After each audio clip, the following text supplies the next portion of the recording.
Welcome, everyone, to the Cardano Effect Podcast, Episode 11. The purpose of this podcast is to take high-level developer information and projects that are occurring within the Cardano sphere and break them down into bite-sized, consumable pieces of information for everyday use. I'm your host, Philippe, and let's get this podcast started. So, before we start this podcast, I just want to say that there are no special guests on this podcast. It's just going to be Sebastian, Rick, and I. This is going to be a laid-back episode, and we're going to be mainly talking about the year-end review of 2018 and moving on to 2019, what we can look forward to. So I want to wish everyone a happy new year. I hope that everyone was able to spend some time with family and friends. And I want to salute everyone who made it through 2018. I know that the year wasn't the easiest. The bear market has been rough for everyone.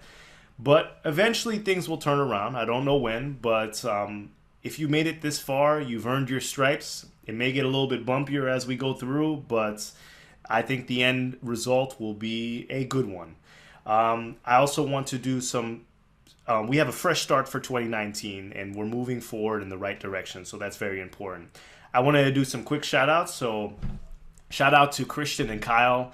They are helping us behind the scenes, and we couldn't do it without them.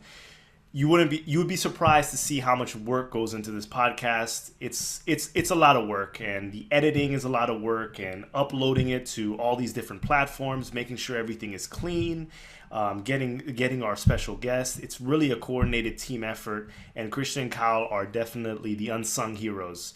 And I would like to preface this by saying that we have a new YouTube channel, and this was started by Christian and Kyle, and this is called TCE Clips, so the Cardano Effect Clips. So for all those commenters that want a shorter version of the podcast, we're listening to all your comments. So if you can't stick through this 1 hour episode or 1+ hour episode, we have short little clips from these episodes or short highlight reels, montages, so things that we're saying, things that our special guests are saying, and we consolidate them into small little clips. So if you'd go over to TCE Clips and subscribe to that channel, it would help a lot, and it could get a lot more notoriety for those clips channels for all those people that are looking for short abbreviated versions of the podcast. So like I was saying before, this is going to be a recap episode, and I also want to add that Sebastian's roadmap update video was great. I am so enthusiastic about 2019, and I think it was an amazing job of where Cardano is going. I'm very excited. This project is one of a kind. I was running the other day, and it's like I'm just so happy to be part of this project. It's our time. It really is our time, and this is not financial advice. This is not a price prediction video. This is none of that. I'm just concerned about the tech. The tech, we are going to be the best. I mean, we're going for that top spot. Our tech is going to be unmatched, and it's just a matter of time. The things that Cardano is working on, they just get more and more intense as the days go by. So I also wanted to say that if Cardano could be described in a math equation, I would describe it as y equals x to the third. And basically, we're hitting that inflection point, and we're going upwards as far as our tech. I don't know about price because markets are manipulated, but we hit that inflection point, and we're going forward. So with that being said, I'm going to pass the mic over to Rick. Rick, how you doing? Happy New Year. How were your holidays? How's everything? Hi, Philippe. I'm doing great. Thank you very much. I had really good holidays. Spent some time with the family and some time in town here in the Virginia area where my family lives. Thanks for asking. And I understand you had a vacation yourself. You went on a cruise down in the Caribbean. That's pretty nice to hear about. We talk about that later. I also wanted to do a shout out to our one listener from Iceland. So on our Libsyn feed, we do have a listener in Iceland. We have listeners on 6 continents. Our next goal is to get a listener on Antarctica, maybe. We'll see if that works out. And just a reminder to the viewers, we also have audio-only podcasts available on Google Play, iTunes, Spotify, and SoundCloud, fed by the Libsyn feed. We use the Libsyn feed, so it's also available directly on there. The purpose for having the audio only, as a reminder, since we're still early in the podcasts, is if you're working out or you're driving in your car or you're doing something where you might not have time to sit down and watch a YouTube video, we make the audio only available to you for your convenience. And we get a reasonable number of hits on there, but it's really for your convenience. So just a reminder that that's available to you as well. I also want to say hello to Sebastian from Japan. How you doing, Sebastian? You doing well, sir? Yeah, doing good. It's a nice cold morning here in Kyoto, but it's always cold this time of the year. Yeah, it's about like it is here in the Virginia area. Temperature's about the same, probably lower 40s and occasional rain, sleet possible. But anyway, so our year in review is what we're doing now. Now, Cardano's birthday was September 29th, 2017. And that was the start off, and we had about 3 months of good action there at the end of 2017. We start this podcast off at the beginning of 2018. So to kind of bring us up to that point in early 2018, so Cardano released to the public September 29, 2017.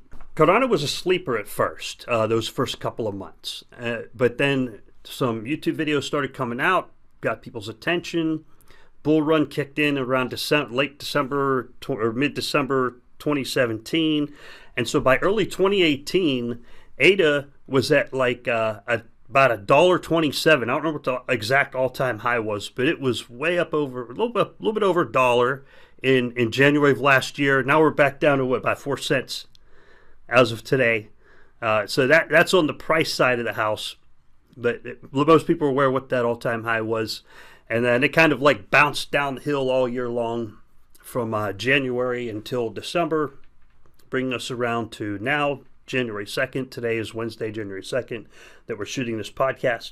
That was a little bit on the price. Now, on what actually evolved over the year 2018, we start off with, we had Daedalus 1.0. There were no other wallets out. We just had Daedalus 1.0 at the end of 2017. Then early in 2018, Cardano 1.1, I was calling it Daedalus 1.0, it was Cardano 1.0, and it had some special numbers for Daedalus. Then Cardano 1.1 came out in early 2018, and also the first roadmap update. So there was a roadmap out prior to January 3rd of 2018, but early January 2018, we had the first big roadmap update. Got everybody excited. That was also the height of the bull market whenever that update came out. So there was a lot of people learning a whole lot about Cardano at that time. Then the year played out. I have some notes here. Do you guys have anything you want to say for our startup of 2018 before I go through some of these notes, or you want to? I think my first video on my channel was in January, something like that. So I was involved in Cardano before that, I think like October, November of 2017. But then my first video, if I remember correctly, uploaded in January. So that's when I officially got involved, I guess. And now that you mentioned it, that was the primary source of information, because I would look at the roadmap updates and I'd read through information. And I can't remember when I watched one of your first videos, but then I went back through them and I was like, oh, he's doing updates. Like there were weekly updates and then there was about monthly updates. Was that about right? Yeah, I was doing update videos every week, which now I just don't have time to do because they were very time consuming. It took me about a whole day to do every weekly update. So I get down on Saturday after work and just spend the whole day just like reading through all the code and everything, and then doing the update videos. But now I just stick to monthly. And that was your own personal hobby at the time too, wasn't it? Yeah, I was still working at Microsoft at the time. And this was just on my spare time. I was doing Cardano stuff. Yeah, cool. All right, so what we had for the beginning of 2018, Horizon, formerly Zencash, announced a partnership with IOHK, or IOHK's partnership with Zencash, January 2018.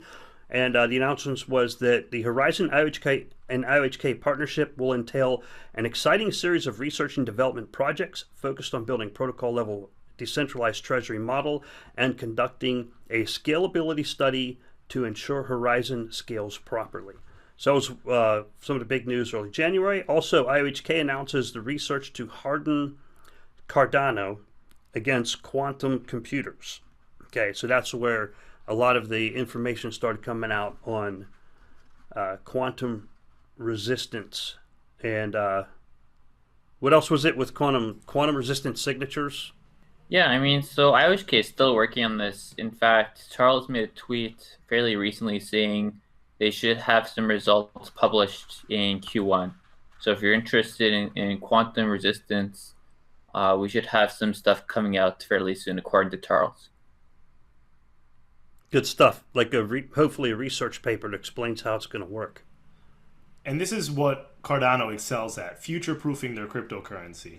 I mean, this idea of quantum computing even existing, I mean, it may or may not exist within 10, 20 years, but just to think long-term like this, it just shows you exactly Cardano's plans. I mean, a lot of these other cryptocurrencies out there, they're not worried about 10 years from now. They're worried about, 10 days from now. And Cardano is worried about the future, which is a great sign. Great sign. Yeah, and quantum computers actually exist now. There's 3 of them that I know of. There's a really good video on YouTube if you want to look that up. They're very small in the number of qubits that they use to process, but they do exist. They are there. Let's see. Yeah, and also for the Horizon partnership you mentioned. So Horizon is a different cryptocurrency, and they've been working with IOHK on the treasury model. And so the treasury paper also came out in 2018, the formal paper which lays out a new way to do zero-knowledge voting systems on blockchains.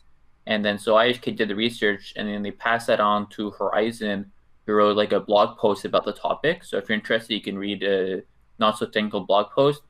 And then I think Horizon will basically try and do the draft implementation, and they're basically testing it out for us in a sense. So we'll have a treasury system for Cardano also in the future, and Horizon's kind of working with us to figure out all the technical details for the actual implementation. So that's progressing really well. I'm super excited to, progress towards a treasury system for Cardano. Hey, that's great to know. I did something I was wondering about. You said it has zero knowledge. What was that again? Zero knowledge what?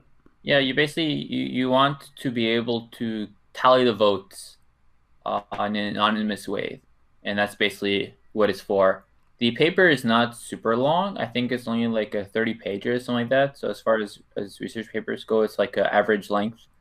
So if you want to learn more about it, the paper is mostly about this construction and how it works and how it's safe within the scope of the treasury system that is built. Okay, nice. Thanks for explaining that. All right, cool. So that's the Horizon endeavors. Now, also early in 2018, February 2018, Emergo partnered with CERN Labs to integrate ADA with the Finny blockchain smartphone. So there was some work being done there, and I guess how that's going to work out is eventually the Finny phone will support Cardano natively on the phone. The phone was released. I think it was released in November. I didn't get one. I'm an iPhone guy. I'm looking forward to that little card that Charles demonstrated that you read with your cell phone. So let's see. March 7th, 2018, Cardano 1.1 software was released. The announcement was that we are excited to announce they're extending Cardano. Oh, that was a separate one. But there was a separate announcement. They're extending Cardano to the Linux community and invite them to take part in the beta test. So that was in March, announcing the Linux. Where are we at now? Is the Linux out? Yeah, Linux is officially supported as of the 2.0 update. So going forward, every release will also be available on Linux. One thing to note if you're a Linux user is that you will have to manually update. So if you're using Windows, whenever a new update comes out, there'll be a message inside data that says like press here to update. On the Linux client, that does not exist. So you'll have to manually update your client periodically. So that's the only thing to note. But this is maybe not super important because I think a lot of people that are running Daedalus on a Linux machine are often doing it for like a server to host some sort of system, but just something to keep track of. Usually Linux users are a little bit more advanced, but basically the manual update is they have to go to the daedalus.wallet.io website and download the new version. That's all, right? Yeah, that's it. All right, cool. Okay. Also, from March of 2018, the Cardano stake pool registration went live at that point. I think I recalled it ended in May, so it went about March through May. I don't think that was the permanent stake pool registration. I think that was for the testnet stake pool registration. Yeah, so that was the registration that went on was basically for the testnet for Shelly that will hopefully launch within Q1, right? That's our goal. And so we're hoping to get the testnet for Shelly in Q1 and then releasing Shelly the on mainnet also in Q1. So the point of the registration was basically to see how many people will be interested in running a node on Shelly, right? Because as you may remember, the Cardano system can support thousands of stake pools, right? But it was not necessarily clear that we could actually get 1,000 people interested in running a stake pool, right? That was a legitimate question. Will we actually get 1,000 people interested, or are there only a dozen people actually interested in running a stake pool? And so, to be kind of conservative, IOHK was originally putting out 100 people, right? So if you go back last year and you look at the IOHK videos, they said we'll have a great stake pool system. There'll be 100 stake pools, something like that, because they were not sure if 1,000 was reasonable from a human perspective, regardless of how it works from a technical perspective. So to be safe, they said 100. But when they did the stake pool registration system where people could basically flag their interest in running a stake pool, they realized there's thousands of people that signed up. And so, okay, looks like we can easily get 1,000 people legitimately interested in creating a stake pool, so we should go for 1,000. And so that's kind of the benefit that this poll gave us. And those people will be contacted for the testnet, the Shelly testnet that's coming up later in Q1.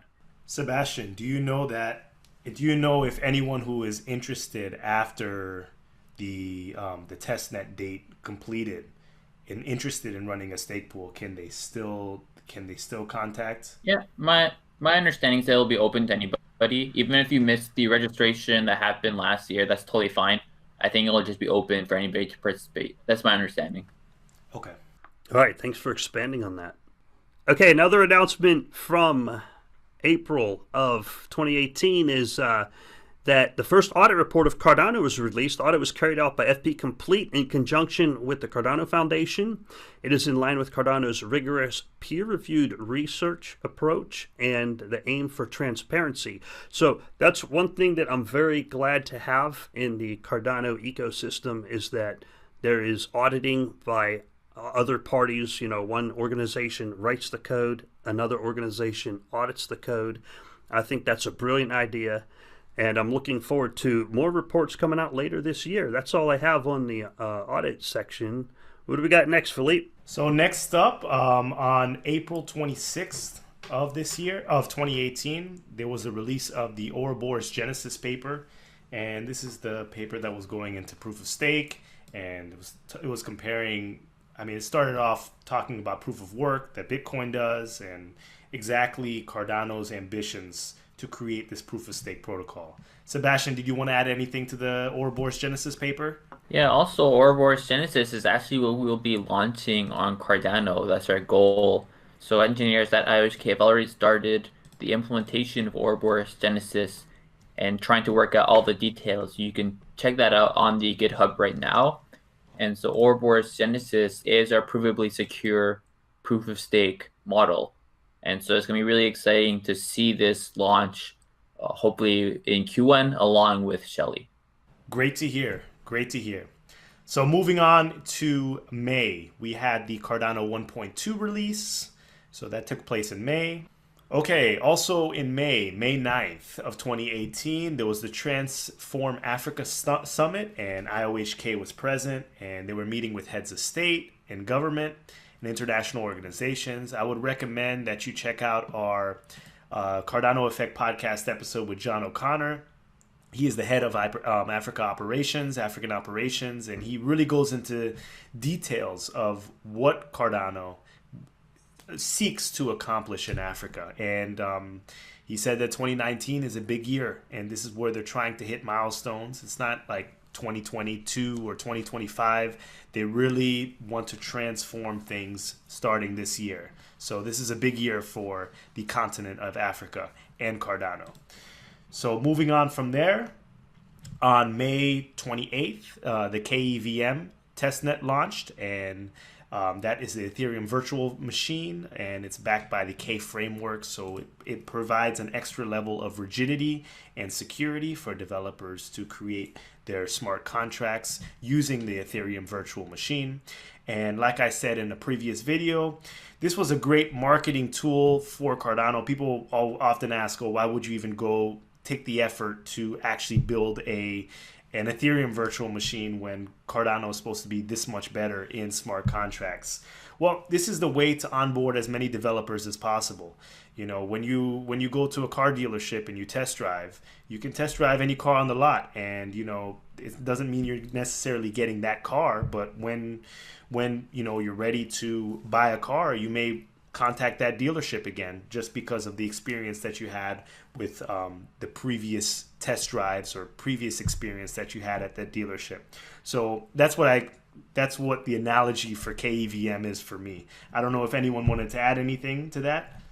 I think the KVM has also been pretty successful. I mean, people are already actually using it to build their businesses. So Runtime Verification, the company that built the KVM, uses it to verify smart contracts. And now Maker, who's a separate company, is also using KVM and has written tools for the KVM to also verify smart contracts.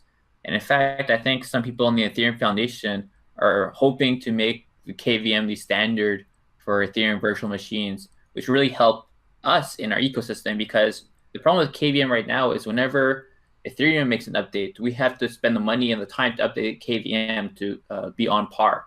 But if the Ethereum Foundation looks at the work IOHK does and goes like, you know what, this is just better than everything we've done, just go for it, then that really saves us a lot of trouble and will automatically always be compatible with the latest version of Solidity. So that means if that does happen, which will be helpful for both our ecosystems, both Ethereum and Cardano, that means that Cardano will be permanently compatible with any smart contracts written on Ethereum. And so we'll always be able to market ourselves as being like, hey, you wrote something on Ethereum, please come to our side. We have what we think is a better ecosystem. So I think it would be a great win for everybody and a great win for Cardano if that were to happen. Follow-up question. So you said that Maker's using the K framework, the KEVM. Why don't you think, is this a political question? Why don't you think that Cardano's getting enough credit for this KEVM testnet? I'm sure that if another cryptocurrency created this, they would be touted as, wow, this is happening. Yeah, that's a very good question. I think it is probably mostly politically driven.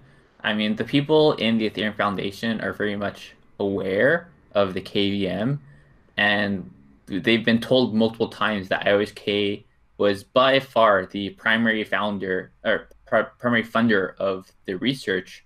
I forget the exact percentage, but I think it's something like the 90%, like 95% was funded by IOHK. But then the people have like the 1% funding came from them. They claim like it's their thing, and then that more well aligns with people who don't like IOHK. And so there's a whole weird politics going on. But you know, I don't want to get into it too much. People in Ethereum, and they claim it's their creation. Be like, no, it was created by Runtime Verification in partnership with IOHK, and you know, try and set that record straight. And I mean, the Ethereum Foundation has now like ignored this fact. When they were at the ETC summit in South Korea, they gave credit to IOHK for creating the KVM and talked about how great it was on stage in front of a few hundred people. So they're not super shy about talking about it, but they're kind of which may be why they haven't fully adopted it as the standard for their platform. Sebastian, can I get a brief synopsis from you on something? This will be an easy question for you. There's KEVM, and there's Yella, and there's Plutus. And these three different software components, they all perform a similar function, but they go about it in a different way. Can you give a brief summary of what is the KEVM, what is the Yella, and the Plutus? What's the difference? Yeah, sure. So KVM was basically our strategy for being compatible with the Ethereum ecosystem. Because a lot of people write their smart contracts in Solidity, despite the fact that Solidity is not that great of a programming language, and we want to be able to easily tell those people, hey, come over to our ecosystem and develop on Cardano instead, right? And the easiest way to do that is to tell them you don't have to change your code; it's just compatible as is. But as we were creating the KVM, we noticed there's a lot of stuff that was not well thought out or not well engineered inside the EVM. Okay, so we would like to fix it, fix all the problems that we found. But we can't do that because that would make everything incompatible. And we want to be able to tell people, hey, come to our platform. You don't have to change anything. And so Yella is like the KVM, but with all the problems we found fixed. Okay. And so that means that if you want to use Yella, we think it's a much better platform, but it means you'll have to change your code slightly. So if you go to the runtime verification GitHub page, you can see a list of changes that were made. And so you know exactly how to change your code to be able to run on Yella. So you can think of Yella as like the EVM v2, the improved version with all the weird stuff fixed and taken out. Okay, and then Plutus is completely separate on a parallel track, and that's to try and do a smart contracts and a functional programming sense. And so it's a very different philosophies written by different people, and we hope it'll attract a different kind of audience, right? So if you're somebody who's either done Solidity development or imperative programming, this kind of stuff, then you'll probably find a home in Yella because it'll be very familiar to you compared to what regular development you've done in your life. If you're a functional programmer and you want to join blockchain, but you like to develop smart contracts on a functional programming platform, then now we have an offering for you, and that opens up Cardano to market to the whole functional programming space. And this is also kind of a marketing advantage because we can say, hey, no matter which system you prefer, you have a home within our platform. And so that's kind of how all the platforms work together. So Cardano has all the bases covered between KVM, Yella, Plutus. You got everything you need. That's the idea. That's awesome. Very reassuring. Very reassuring. Great explanation. Great summary, Sebastian. And it still unnerves me that IOHK doesn't get the credit they deserve for releasing all of this. And instead, people just love to hate. But it's okay. Cardano's coming. But moving on. So on July 13th, for all the traders out there, people love this news. Coinbase announced that they were exploring the addition of the following assets to Coinbase, and Cardano was listed as one of them alongside Basic Attention Token, Stellar Lumen, Zcash, and 0x. It is January when we're filming this, and Coinbase still hasn't added ADA, but they did express interest. And Coinbase is a very weird, it's the platform that everyone loves to hate, but it has a very clean user experience. I use Coinbase, so I was excited to see that ADA could be potentially listed on Coinbase. I think that it's still possible in the future, but who knows when. Coinbase just seems to be adding tokens just to add tokens now. So I'm not sure if they have the same power that they did in the bull market. And the bearish market doesn't signify that even if a coin is added, it's going to have any effect on the price. But the more trading platforms we can get, the more exchanges we can get, and the ease of use of actually purchasing ADA directly with fiat, it's going to make it a lot easier. I know that Bittrex has a solution right now where you can wire money if you're in certain states. It doesn't work in the state I am, so you can purchase ADA directly with fiat. But making it a little bit easier for people to go straight from fiat to ADA, I think that's a beautiful thing, and I think that Coinbase can offer that. I don't know if anyone wanted to add anything about that, but we'll move on to the next news. Yeah, at least Coinbase is still selective. They only have maybe 8 or 9 coins listed on there for fiat pairs, so it's not like they have 1,000.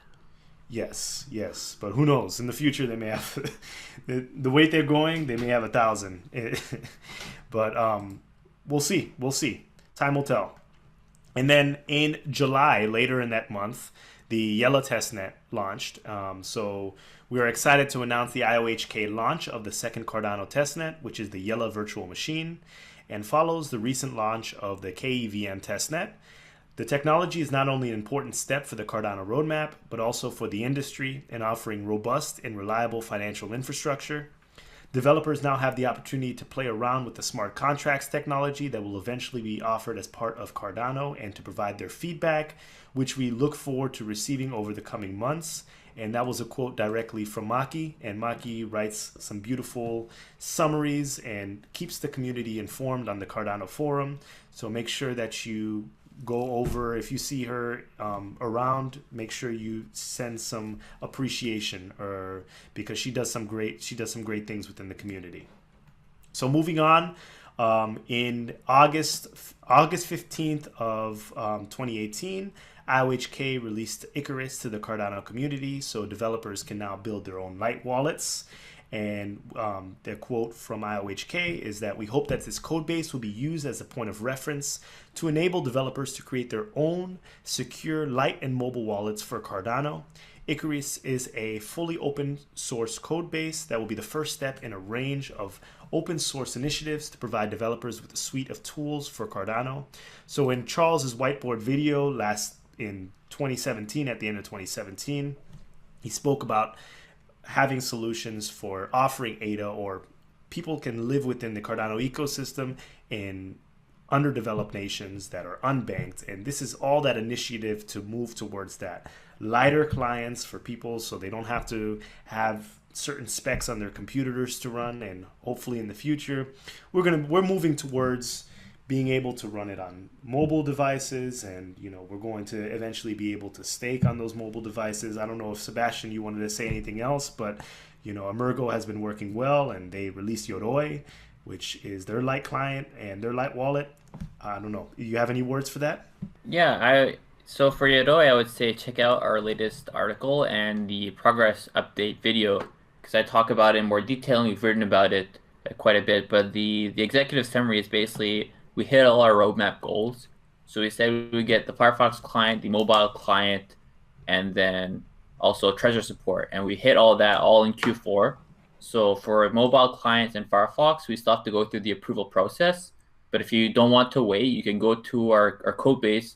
It's Yoroi front end on GitHub, and you can build it from the source code already and run it on whatever platform you want. And so this is really exciting. I think going forward, I would hope that a lot of people that want to build light clients on Cardano that are currently using Icarus consider checking out the work that Yoroi is doing. So all our code is open source there also, and Emergo actively maintains it. And it's also open source, and we have public meetings every week.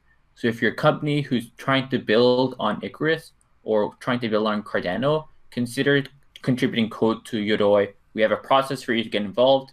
And even if you're not a company, you're just a regular programmer, you can also contribute code to our code base. We'd love to have you help us out. Sebastian, you bring up a great point. I wanted to kind of summarize the software tools we touched on so far between Yellow KVM, Plutus, and then Icarus. Just for the general audience knowledge, what IOHK and also Emergo, what they've done is they built the tools so that the developers can build the ecosystem. A lot of times when I work the forums, I'm a moderator for some of the forums, and people often want to know, what is IOHK doing to implement X, Y, or Z out in the general marketplace and out in the business. But the business and the market is more on the Emergo side. But the key is what IOHK has done this year during 2018 is they built the tools to empower developers to build the ecosystem. Pretty accurate summary, Sebastian? Yeah, I think another thing that we released this year that is related to that is the Rust Cardano CLI. So it's a very easy to use client interface for kind of exploring the blockchain. So if you're a developer who wants to do analytics related to Cardano, you want to figure out how many transactions there are per blocks, what do those transactions look like, and all this kind of analysis. Cardano CLI is a perfect tool for you, super easy to use, super reliable, and really happy with the work the Rust team has done to create that. And also Awesome. people are already using it. There's a few different websites that are like a Cardano analytics kind of stuff that they have charts and and this kind of information, and a lot of them are using the Cardano CLI right now. So a lot of people are enjoying the benefits that it gives you. Awesome, awesome. Okay, so moving on, we had the Cardano 1.3 release in early August. So this carried some enhanced network enhancements and code refactoring and enhancements to Daedalus itself.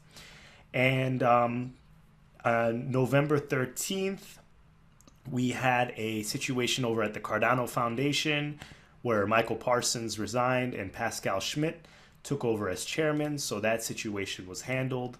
And the Cardano Foundation is free. So all three entities, the IOHK and Emergo and Cardano Foundation, will be working together in 2019 to accomplish Cardano's goals.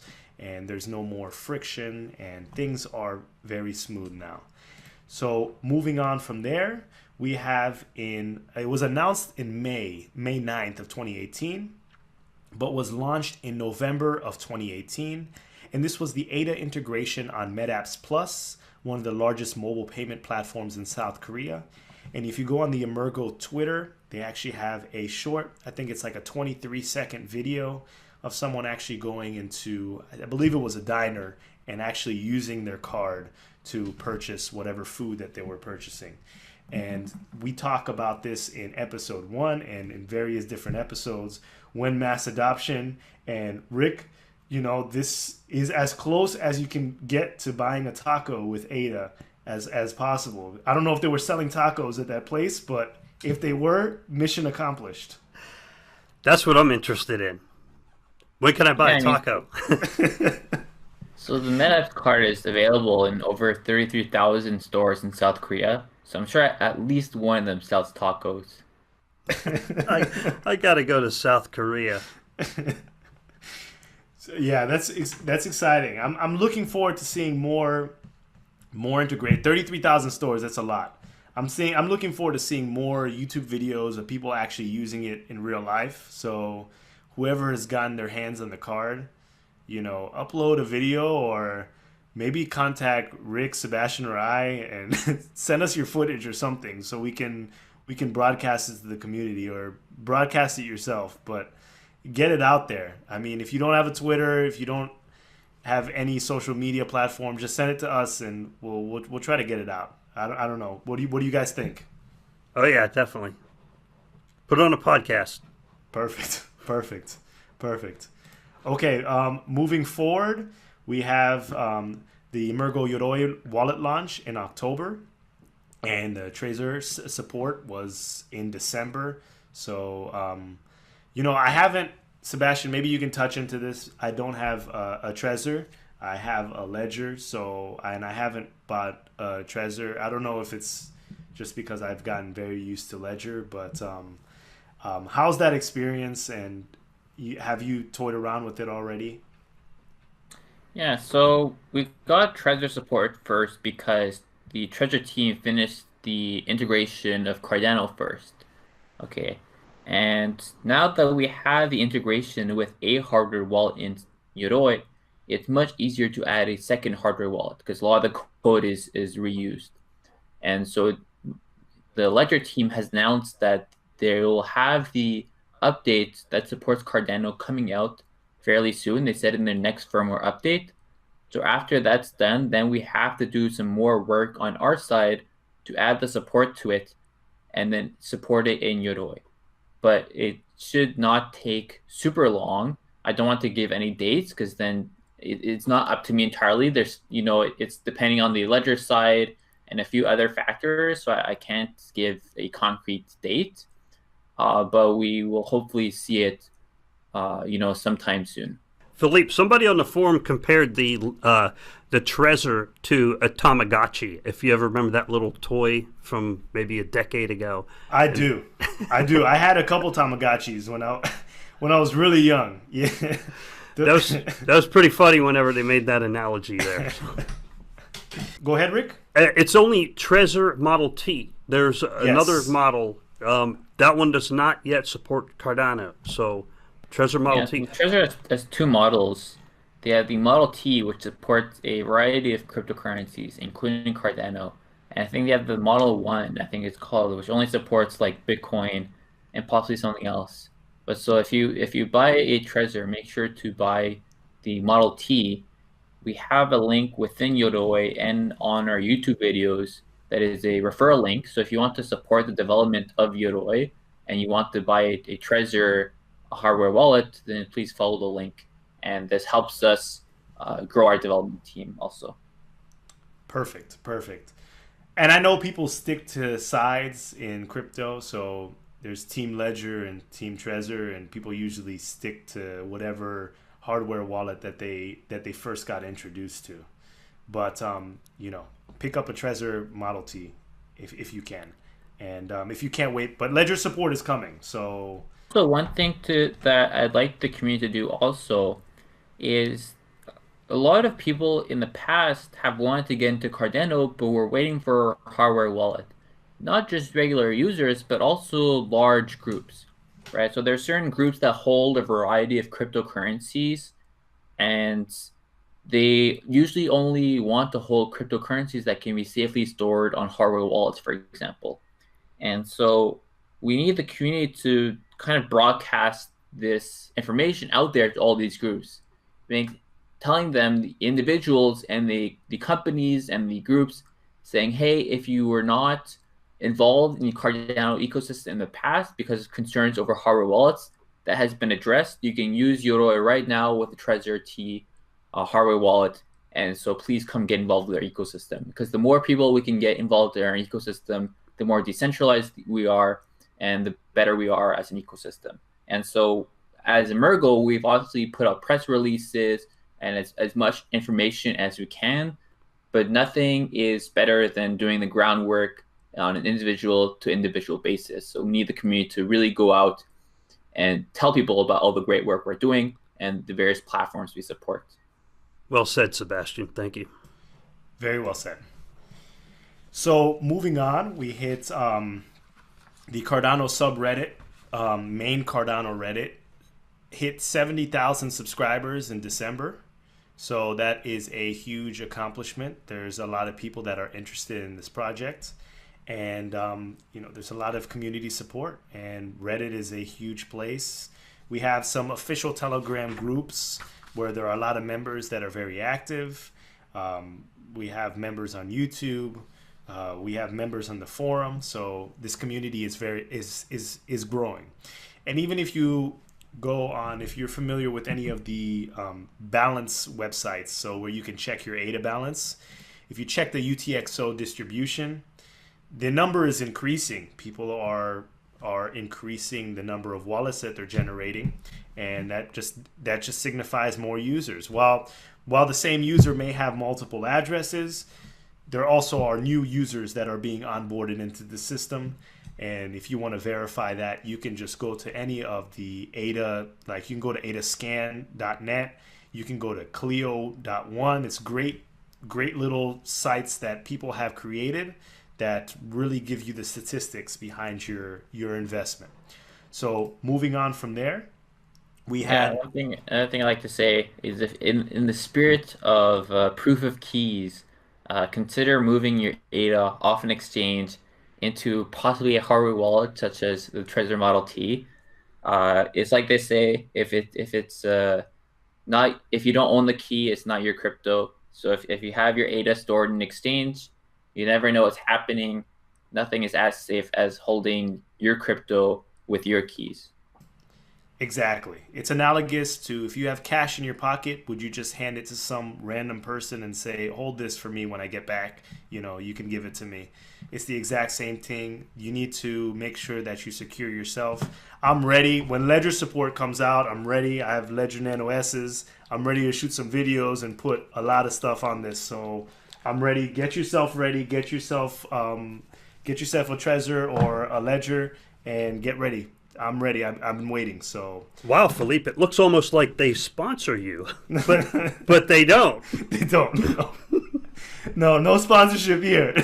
Yeah, we don't have one yet. Wouldn't that be nice? I mean, one of the two. I like to have a little bit of fun sometimes. So yeah, Ledger, please sponsor us. Please sponsor us. That would be great. Trezor too. we have a little affiliate link on the bottom of our thing, but we'd like a nice full blown sponsorship. So moving on from there, we had Plutus Fest. So this is where the Cardano Effect podcast hosts met for the very first time in Scotland. We got to see each other for the first time. We got to see all the professors speak. It was a revolutionary event.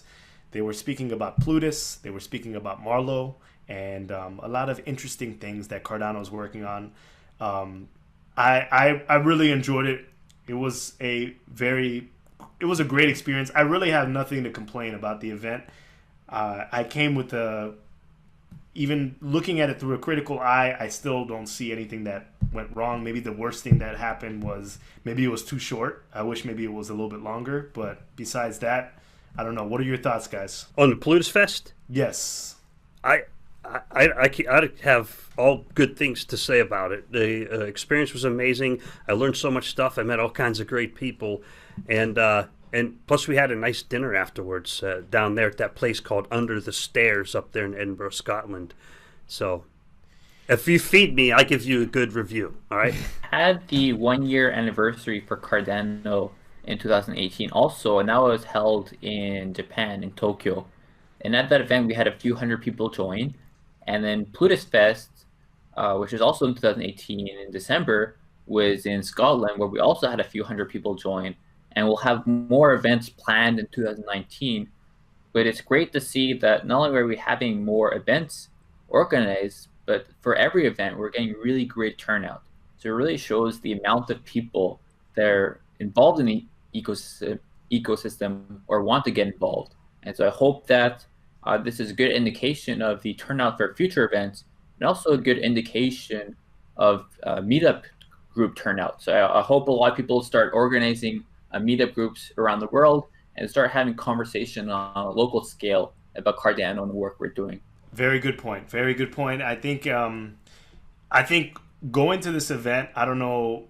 I mean, Sebastian, you've been meeting people for a while, but this was my first time meeting people actually within the community.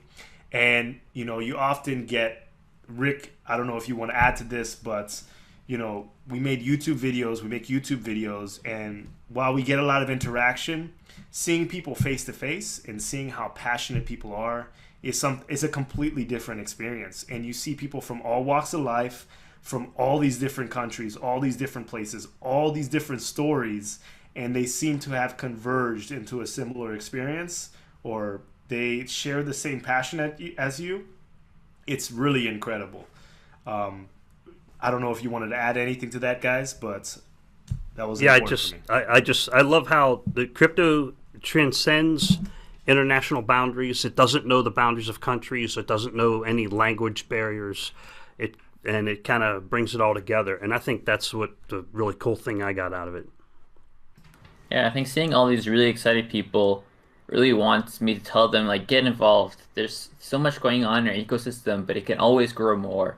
If you're watching this podcast and you're a developer or a content creator and you want to get involved in the Cardano ecosystem, and now's the time to do it, right? We're right on the border of getting Shelly out the door. Now's the time to get involved, build your name recognition, build your brand. And once Cardano, starts being the decentralized ecosystem that's, taking over the blockchain space, you'll be there in the forefront. So. Yeah, sounds good. That's good to put that out, man. People need to be aware of that. Thanks, Sebastian. That's good info to be putting out. Make sure they know. Definitely. You don't want them to miss the bus. That's why I do YouTube videos on my other channel. It's like I don't want people to miss the bus. Anybody that knows me, we all know we heard of Bitcoin maybe in 2011, but we didn't touch it. Might have got into it in 2013. And now what people are saying is, oh yeah, Bitcoin, I missed that bus. Well, with Cardano, you can't miss the bus. Right now is a really good time to get involved, at least if you're an investor, right? Yes. No, I agree with that, Rick. I agree with that completely. And people often think that they can't get involved because there are other people doing this. But just like this project is open source, if you're a content creator, this stuff is open source too. So there could be multiple people doing similar things, and everyone has a different, unique spin on things. people come to watch me, but some people don't like me. Same for Rick, same for Sebastian. You know, I mean, you're going to have people that like certain styles and critique certain styles. I mean, some people didn't like Lord of the Rings, you know, even though it was a masterpiece. But, you know, it is what it is. I mean, there may be some other people that are watching other movies. And I just think that there's enough space for everyone to find their niche and do what they need to do. It doesn't have to be just, you know, these people, or, you know, you feel like you're boxed out. So, you know, if you're sitting watching this podcast, like Sebastian says, and you feel like you can contribute, then now's the time to do it. And I think the Cardano community will support you, to tell you the truth. Hey, you know what, Philippe, and I'm glad you brought up the community involvement, because I'm not the community involvement, but content creation, because some of the most recent news that brings us to the end of 2018, the end of December, it has been a lot of work. While we're on holiday, the people at Emergo IOHK and the Cardano Foundation have all been working very hard. Even the last couple of weeks of December, Maki Mukai put out the Ambassador Program. That's now out, and there are several different ways you can get picked up for the Ambassador. There's details on the Cardano forums to go to there to look up the details. But there's Ambassador roles for moderators, content creators, meetup organizers, and there is a fourth one. I don't remember what it is, but if you create content, you moderate forums, you organize meetups, you can get involved. If you meet certain criteria, you can get recognized as being on the Ambassador Program. And there's more details on the Cardano forum for that. Also, Emergo and IOHK have both been very busy at the end of December, at least, you know, information coming out. IOHK released a paper on proof of stake. I haven't read it yet. I understand what proof of stake is. I don't know what all the details are, but that paper just recently came out. And Emergo was also still very busy because they had a couple of releases at the end of the month. Sebastian, did you want to go into some of the other last couple of weeks, the stuff that came out? Yeah, so we put out the Treasure update. That was our biggest thing, right? And that also includes the mobile version, the Firefox support that we've been actively working on throughout the month of December. Another thing that's exciting that I want to flag to everybody is now that we've finished our Q4 roadmap for Yoroi, we have to start thinking about what we want to do in Q1, Q2, Q3, and what we want to do going forward. And so obviously internally we have a bunch of stuff we want to do, but we also want to open it up to the community. So Yoroi is open source, as I've mentioned multiple times, and actually on our GitHub repository, we have a template for how to make a feature proposal. And so if you want to propose a feature, it's open to anybody. In fact, some members of the community have already made feature proposals. So the feature proposals are technical in nature. You can't just like say, when ledger and that's it. That's not going to go through. It needs to say like, I want to do this. This is why I want to do it. This is how competitors did it. It's an analysis of a few different ways we could do it. And this is why I think we should take this method. So it's a technical document.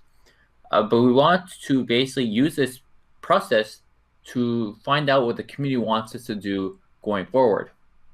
And so probably shortly, possibly already by the time this video is released, have announced an ideathon.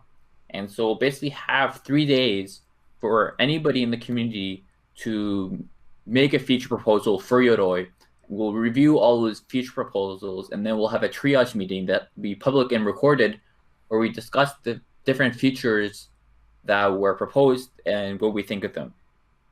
And so we'll use what we want to do internally, plus what the community suggests, to try and draft up our roadmap going forward. And so I think this is a great way for any developer who's interested in contributing to Yoroi to start thinking about an idea, start writing out the specification for that idea, and get involved in the development. Sebastian, thanks for putting that information out. That's very important, getting that user feedback on what they want to see in Yoroi. For example, a button that does a certain thing, or a graph, or a network design like we did in a previous video where we saw an example of what that would look like. Those are the kind of things that you would need feedback on. Something that will round off decimals for you, like features like that, right? Is that what you're talking about? Yeah, so any feature is fair game as long as you write a technical document about how to implement it and why you think this implementation is best. Because if you make a feature proposal that is not technical in nature, then that means we have to do the investigation as to whether or not this is worth it. And we're super busy. We have to read the code and all these other features we're working on. And so probably your feature proposal will not go through. But if you have a very well-written proposal that says exactly what you want to do, why you think it's worth it, why it's the best way to do this, then it's much easier for us as the development team to read it, make sense of it, approve it, and then start the implementation. Good to hear. Is there going to be a template or format on that website? Yeah, so we that have a says template fill already. out We have a template already, along with a document that outlines how to use the template, how to make the feature proposal, and how our triage process works. Probably as we release as we start announcing the ideathon, we will also have a short YouTube video that shows people how to create a feature proposal. That way people can watch the video, see how it works. It's a very simple process, the actual creation of the document. The hard part is figuring out, the actual technical information put in the document. But the actual creation of a proposal is fairly easy, and we'll have a YouTube video that explains how to do it. That's awesome. That is awesome. So moving on, we have a couple more things on the list of events that happen, the list of significant accomplishments that happened within 2018. So one of the biggest ones was the IOHK releasing Cardano 1.4 or dataless, the Cardano settlement layer 2.0. And this was December 18, 2018. And basically, this was addressing a lot of the issues that were in previous dataless versions as far as the syncing time. So basically everything that was done for 2.0 was on the back end, so you wouldn't see it in the user interface part, but there was a lot of work that was done behind the scenes to address some of these issues. And I'm still getting comments on my YouTube about people having issues trying to get to this new version, but stay patient. There is a portal where you can go to, it's like the FAQ portal on the Dataless Wallet site, and it has some common solutions. So whether your internal computer clock is off by 20 seconds or so, and you need to fix your internal time, or you have issues with your deleting your DB 1.0 folder, a lot of different tutorials and FAQs are on that site. I have a couple troubleshooting videos on my YouTube as well. And Rick, you have some stuff as well. So you just check it out and keep on contacting and stay vigilant. The important thing is for you to understand how this process works, and it will work for you eventually. It will work for you eventually. I don't know if anyone wanted to add anything about that, but I've got a quick summary that I can put out there on the Cardano releases. So Cardano 1.0 and 1.1 it got a mainnet out there, and a lot of people were asking when mainnet was out from September 29th of 2017. So 1.0, 1.1 mainnet. Cardano 1.2 introduced paper wallets. Cardano 1.3, the first version of 1.3, introduced network and performance enhancements. It communicated faster, and there were less resources consumed on a computer. And at that point also, there was a lot of code refactoring. The original code from Sarah Kell that was in the 1.1 and 1.0 versions was starting to be removed and replaced with new code. And then there was a second version of 1.3, which was kind of like the soft fork. And that brought the smaller file system. That took the 10 gigabytes of storage of the blockchain and put it down to 200 and some megabytes where it belongs. So both versions of 1.3 you had some performance gains in some way, network and memory on the first one, and CPU usage on the first one, and then file storage consumption and proper storage of the blockchain with that 1.3. And then, oh no, wait, that wasn't the second 1.3, was it? that was with 1.4. 1.4 actually reorganized Yes. the blockchain and stored it in 200 megabytes or less. The 1.3 was the second version of 1.3 was just a soft fork or something like that. Do you remember what It the was second? introducing the testnet. Oh, introducing the testnet to where instead of having to log into a central internal testnet, you can join the testnet from a node on my computer. And correct? Is that how it worked? The Cardano testnet website. There's one of the boxes that is now just Cardano testnet. That's the name. I think it's a bad name, but it's not very descriptive. But it's called Cardano testnet. Allows you to basically download it, sync on the testnet blockchain, and then try your hand developing software without any risk of losing actual money. Okay, so So that was enabled in one of the versions of 1.3, but it was not publicly announced until 1.4, and then the official launch was released with 1.4. So although it was compatible starting in 1.3.3 or something like that, that was only an internal release and just to test things out, and then it officially shipped with 1.4. Okay, so we had 4 major updates throughout the year. That looks like 1 major update per quarter. I don't know if we'll expect to see that next year. Any ideas for the year 2019? We're going to see maybe an update per quarter. We know it's possible because IHK has done it. Well, we'll have the Shelly testnet and mainnet in Q1. That's the goal. Going forward, we'll be implementing the proof of stake sidechains paper to be able to get the connection to the CL, and so that will be another drastic change. I'm not sure exactly when that will happen because that requires a fairly large amount of work, and we're currently focusing on Shelly. But it will definitely be this year, maybe Q2, maybe Q3. We'll see what happens once all the Shelly stuff gets sorted out. And then Q4, I don't know what will happen, but we are working on the treasury system. And so the treasury system and the voting proposal will also probably come out this year. That's the goal, at least.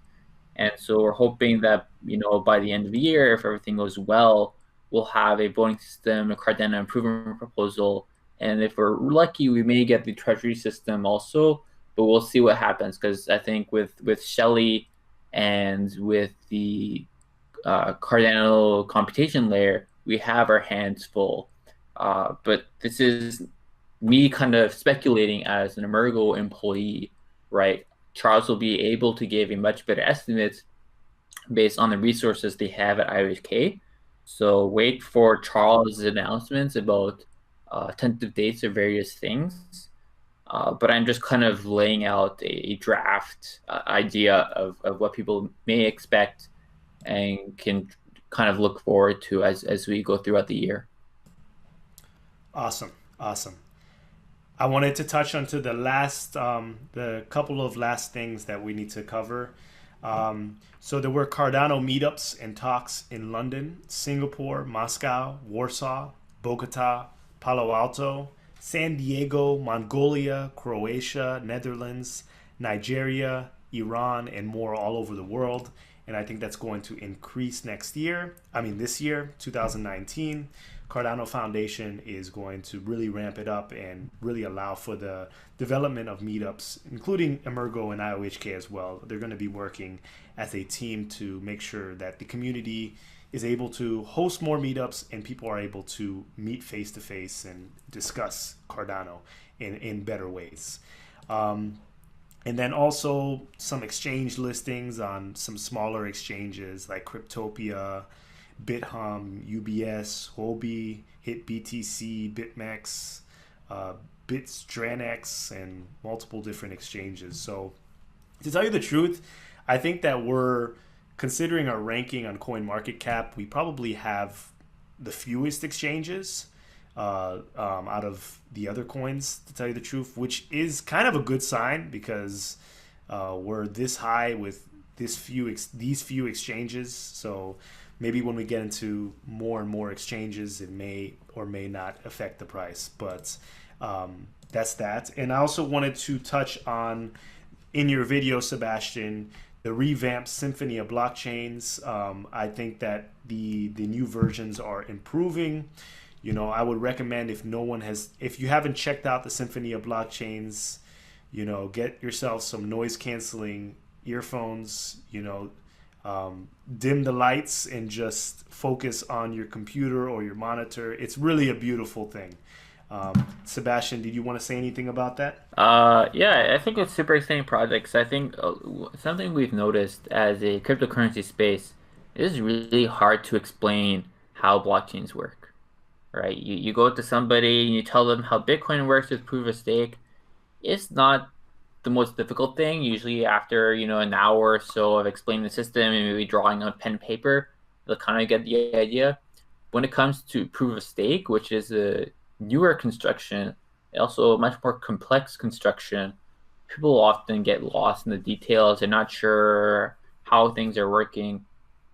And so we really need a web page where we can just send people to and say, go to this website, check it out. It'll explain everything. And they go to the link and they can play around the blockchain, see how the epochs work, see how the slots work, how transactions work, how the mempool works, and have that all click in for them. I think this is really important to be able to convince people of the correctness of the system, right? So a lot of people have their doubts about cryptocurrencies, and they really want to make sure everything is working. And this is a great way to be able to easily show them how the system works in its entirety. And so that's why I'm really excited about this Symphony project. And I hope IOHK will deliver an amazing product sometime in 2019 that really does a great visualization of the Ouroboros system. Rick, have you checked out the Symphony of Blockchains? I saw the first version. Okay. I did not see the most recent version that just came out. No, I saw the demos. I saw videos of the demos, but I have not seen the real one. And if it's better than the first version, I'm sure it's pretty amazing. For Cardano, it's just videos right now. There's no public release of it yet, but that will come out in 2019. Beautiful, beautiful. I also wanted to see what you guys thought, but doing an overview of 2018.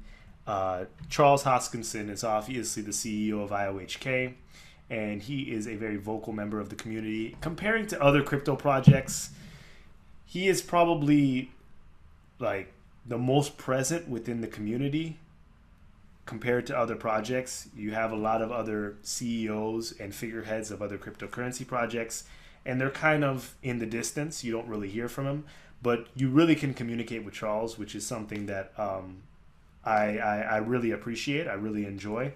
And he did a Cardano 2018 review wrap-up that IOHK just released. Beautiful, beautiful, very inspiring. But another thing is that Charles is the CEO of IOHK, but as much as Cardano is his project, it's also Sebastian's project, it's also Rick's project, it's also Philippe's project, it's everyone in the community's project.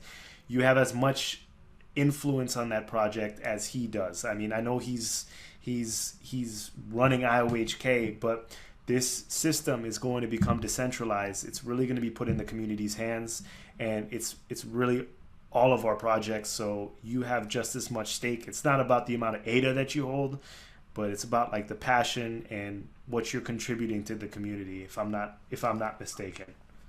Yeah, so I think that's a very important point. I think over 2018, people have constructed a mentality of first party versus third party. If it's made by Emergo or IOHK, this is a first party system. And if it's created by anybody else, it's like a third party or a community project. And as we get closer to decentralization with Shelley, we have to get rid of this idea, because there will no longer be a first party and a third party in a community. We're all in the same boat, playing by the same rules in a decentralized ecosystem. And so I hope people will be more willing to give a chance to new people coming into this space. And I think people will have to spend a lot more time proving their trustworthiness to the ecosystem. I think this is a very healthy thing.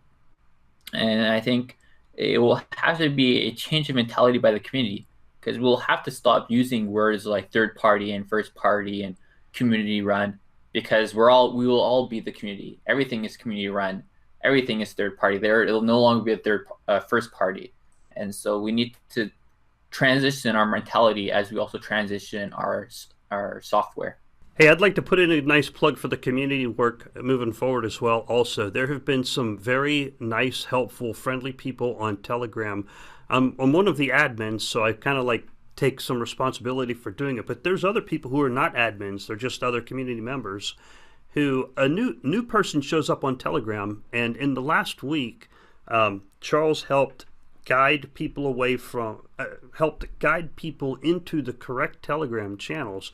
So we got a lot of new members, and as these new members started showing up in the Cardano General Telegram channel, the other community members who were there, they'd introduce themselves, they'd help them out, they would help explain things. So I thought that was really cool. I thought that was a very good sign to see people just helping others out as we're getting a lot more new people into Cardano General. And I think as Cardano success increases over the next year, you're going to see a lot more people. Right now, we're at about 6,000, I could probably look it up, people in the Telegram channel. The Telegram channel is actually a very good place for community involvement because it's real-time, active interaction, along with the forum. Right now, there's 6,342 members, so that's more than up over 1,000 from last week. I remember looking at it was at 5,000 and something just over a week ago. So a lot more people in there, and I expect more to be arriving over the next year. So Telegram, and the official channel is not official, but the proper channel is Cardano General. That's the channel you want to be in. And Cardano Tech Support if you're having problems with the wallet and you want to get those sorted out. And there's some really good help. I got to give a shout out to Priyank in the Cardano technical support channel. He has been doing a fantastic job helping people out in there. I mean, just off the charts, phenomenal job. Having people check logs or just talking them through the troubleshooting process. So really good work from the community, guys. Thanks for all of your participation. I really appreciate it.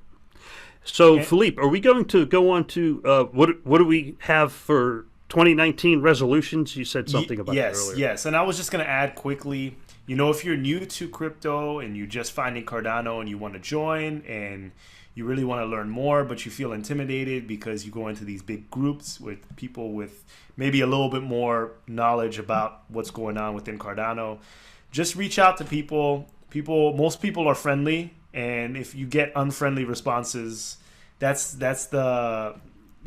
you don't need to worry about that. That's just how the internet. Exactly, but you'll find that's people just the internet. Exactly. And I know people are coming in day one. They still don't understand how to buy crypto on Coinbase, so it's a learning process for everyone. We're not judging anyone, and everyone has to start from somewhere. But that being said, we are wrapping up this podcast. I wanted to do a quick New Year's resolution for all three of us. Maybe Sebastian, we can start with you. So what's your New Year's resolution? You could just say your regular New Year's resolution and then your New Year's resolution within Cardano. What do you expect to achieve, or what do you want to achieve? Yeah, that's a really hard one. There's so much stuff I want to do this year. But I think probably my New Year's resolution is to go over all the research papers by LHK. So right now, if you go to my YouTube channel or the Emergo YouTube channel, I have various lecture series on certain papers, and I have a huge backlogs of papers I have to make videos for. I don't have to, but I really want to make videos for. I think it's super important for the content of these papers to be accessible by the developers and the community in general. And also, I really want to be able to make a video going over them. But this is a huge time commitment. Stuff like Ouroboros, the papers so far, there's 4 papers, and they span something like 200 pages in total. So going through the paper is one thing that takes time, but going through the paper, annotating the sections and coming up with explanations for all of them and then recording the video is a super lengthy process. and I try and find as much of my spare time as possible to put into making these videos, and hopefully I can find more spare time out of thin air to make more of these going forward. That sounds good, Sebastian. Did you have is that both a personal and a professional New Year's resolution? Yeah, I mean, I did these before joining Emergo because I really like them. Now that I'm part of Emergo, it is still a personal thing because I think it's a lot of fun and very valuable. But it's also a business thing because it's a great marketing material for the community. A lot of the video lecture series I've made get views in like 1,000 views, something like that, which is really mind blowing to me. Because like if you made a video about some random like math paper, usually you get like 10 views, maybe like you plus some other PhD student that might reference it at some point. But the fact that cryptocurrencies has gone thousands of people interested in these very technical academic topics is just mind blowing to me. And so I think this is great marketing value for Emergo and our Cardano community in general. Rick, it's your turn. I'm on hot seat. Okay, so two things that I'd like to accomplish in 2019. Number one is I would like to attend a community meetup. I would set one up, but what I do is I travel a lot. So usually from the end of January through the end of November, I'm on travel probably 80% of the time, excluding December and January. So I would like to get to a community meetup. And I go to San Diego a lot, Everett, Washington, a couple other places, and even Japan. So maybe I'll be able to catch one out there. My New Year's resolution, I need to drink some more water. Need to stay hydrated. When I'm drinking water, I'm extremely alert. So definitely going to try to up my water game. On the Cardano side, I guess I have a couple resolutions. One would be to either host a meetup or attend a meetup by year's end. I don't know if I have the time right now, but maybe later on in the year, I'd like to host an event because that would take a little bit of planning, and I definitely would like to do something like that or travel. I want to meet more people in the community. It's really awesome to meet everyone. I think that's great, and also maybe on the trading side or the technical side, maybe FOMOing less. I think I've been doing a great job as of late, but this is not financial advice. But like I'm never satiated by the amount of ADA I have. Like every time I hear a talk, every time Charles gets on another live stream, it's just bad for me. So like I FOMO. So I'm gonna be working on that this year, and hopefully I can fix that. And I don't know. Those are my New Year's resolutions.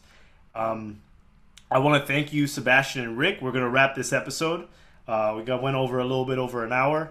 And thank you, everyone, for staying with us throughout 2018. 2019, I made a video about this. This is the year of Cardano. I'm not talking about price. I'm talking about tech. We have smart contracts releasing. We have Shelly releasing. A lot of things are happening in 2019. We're going for the neck in 2019.